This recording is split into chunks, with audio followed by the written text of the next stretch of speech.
seguindo esse panorama, o Brasil é um país eminentemente rural. Essa ordem rural-urbana, ela só vai ser alterada por volta dos anos 50, onde a população brasileira lentamente ela vai deixando de ser rural para ser uma população majoritariamente urbana, como nós vemos nos dias de hoje.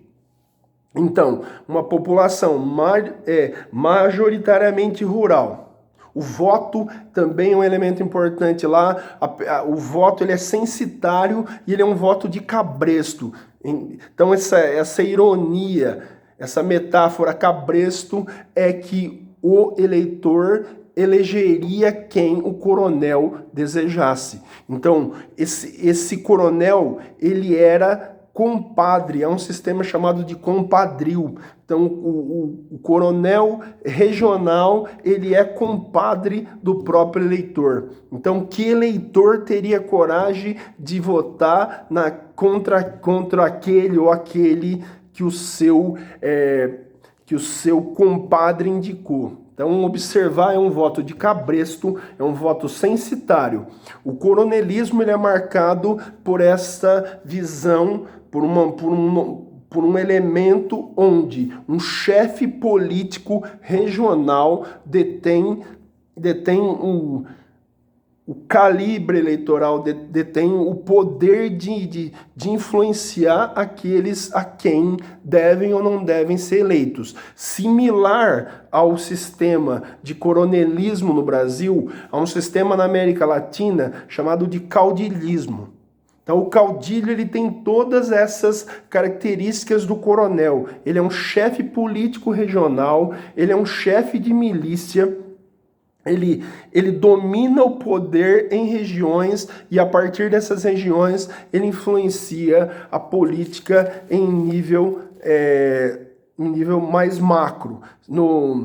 Na América Latina e no Brasil, o voto ele é controlado por uma elite. Então, essa elite coronelista no Brasil e uma elite caudilhista na América Espanhola, na chamada América Espanhola. Então, esses chefes políticos regionais, eles, no caso da América Espanhola, eles são oriundos do modelo que foi criado pelos espanhóis desde a colonização. Então, é olhar uma elite crioja.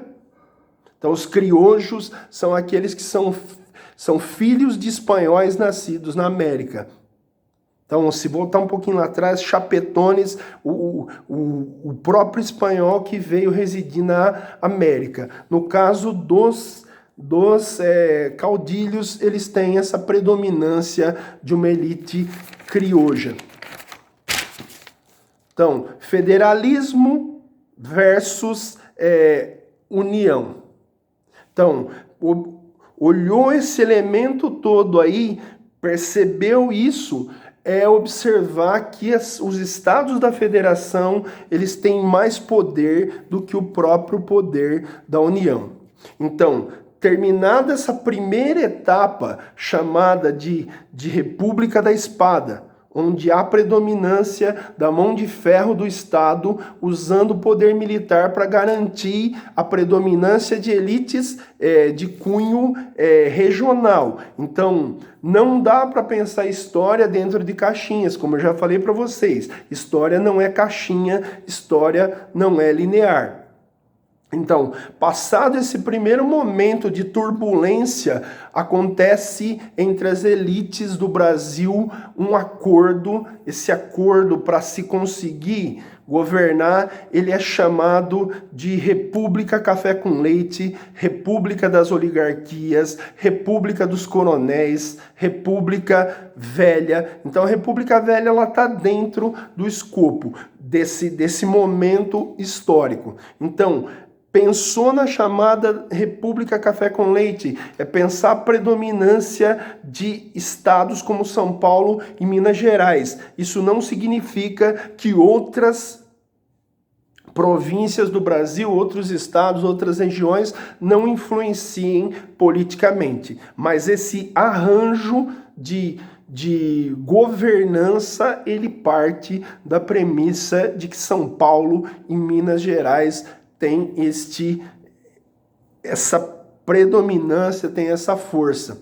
Então, o governo Prudente de Moraes, que é o primeiro presidente civil do Brasil, ele é permeado por uma revolta, essa revolta de caráter regionalista, de caráter messiânico, ela é chamada de revolta de Canudos, ou seja, na Bahia, uma revolta de cunho regional ocorrido na Bahia por questões de pobreza, por questões de desespero, por questões de desassistência do Estado, de esquecimento de uma parcela gigantesca da população. Então, Canudos é uma revolta que dura de 1894 a 1897, com implicações gigantescas para a própria existência do modelo republicano que se desenharia. Ou seja, sertanejos,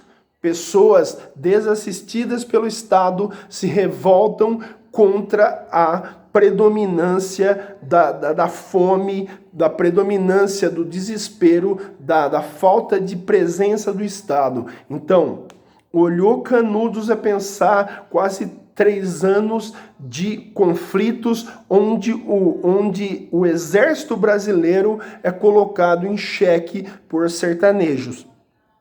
Então, várias campanhas foram feitas para destruir um arraial com cerca de 25 mil pessoas, só que conhecedores profundos da região, profundo da Caatinga, coisa que o exército brasileiro não dominava essa expertise.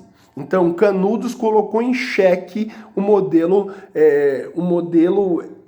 de desenvolvimento, o modelo de falta de desenvolvimento adotado pela política do governo federal no mandato do presidente Prudente de Moraes. Seguindo a Prudente de Moraes, 1898, 1902, nós temos outro paulista. Esse paulista é chamado de Campos Sales. Campos Sales, ele de certa forma, tenta sanar essa descapitalização do Estado, buscando empréstimo com os Rothschilds, que são banqueiros britânicos. Então, no governo Campos Sales, há o chamado Funding Loan, que é esse fundo de garantia. Então, se garante um empréstimo vindo da Inglaterra para que se sanasse as contas do Estado brasileiro.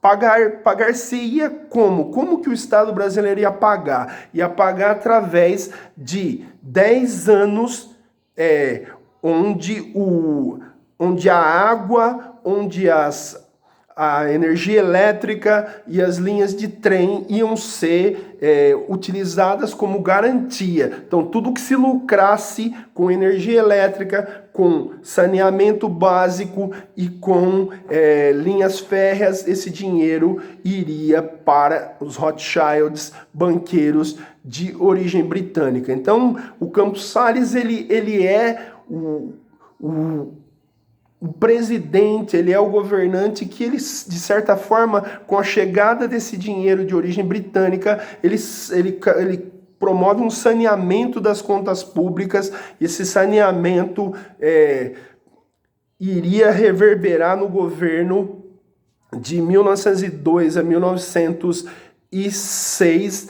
que é do Rodrigues Alves. Então, o governo Rodrigues Alves, ele herda esse momento de uma certa paz financeira e aí promove o quê? Promove um certo investimento de recursos no embelezamento de cidades, esse investimento de recursos na construção de linhas férreas. É aí que nós vamos entender essa expansão cafeeira, principalmente no estado de São Paulo.